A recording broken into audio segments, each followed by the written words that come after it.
বুঝছে?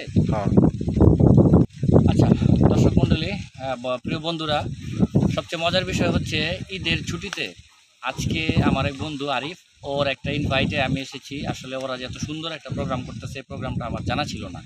আর আমি যদি জানতাম তাহলে আমি তৈরি হয়ে আসতাম আজকে, কারণ আমি ওইভাবে তৈরি হয়ে আসিনি।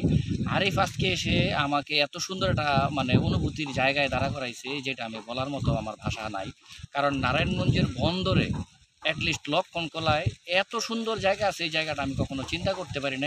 যদিও আমার জন্মস্থান বন্দরে, আরিফের জন্মস্থানও বন্দরে, কিন্তু বন্দরে এত সুন্দর জায়গা আছে, আমরা নারায়ণগঞ্জ থেকে অন্যান্য জায়গায় যাই ঘুরতে, সেটা আমি জানতে পারি না বা বুঝতে পারি না। আমি আরেকটা কথা বলতে চাই, প্রাকৃতিক যে পরিবেশ এবং পরিবেশের সাথে যে আমাদের একটা গভীর একটা রিলেশন আছে, যে হাওয়া, প্রকৃতির হাওয়া। আমরা আসলে নগরের যান্ত্রিকতায় অনেক দূর পর্যন্ত আগায় গেছি এবং নিঃশ্বাস নিতে আমাদের এখন খুব কষ্ট হয়।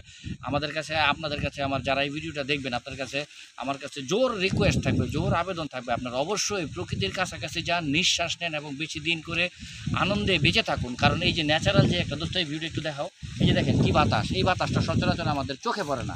এইরকম বাতাস বা এইরকম গাছ আমরা অনেক দিন হয়তো দেখি না। আপনাদের কাছে রিকোয়েস্ট থাকবে, আপনাদের প্রকৃতির কাছাকাছি যান। আর আরিফরে বিশেষ করে আমি একটা ধন্যবাদ জানাই।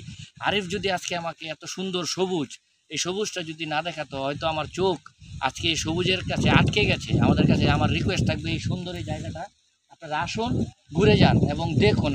আমি আমার ডেসক্রিপশন বক্সে এটা সুন্দর করে দিয়ে দেবো, এটা কোন জায়গা এবং সমস্ত কিছু আমি আপনাদের ডিটেলসে জানাই দেবো। তবে আজকে আমার এই ব্লগে আপনারা সাথে থাকুন, পাশে থাকুন এবং আরিফকে বিশেষভাবে ধন্যবাদ।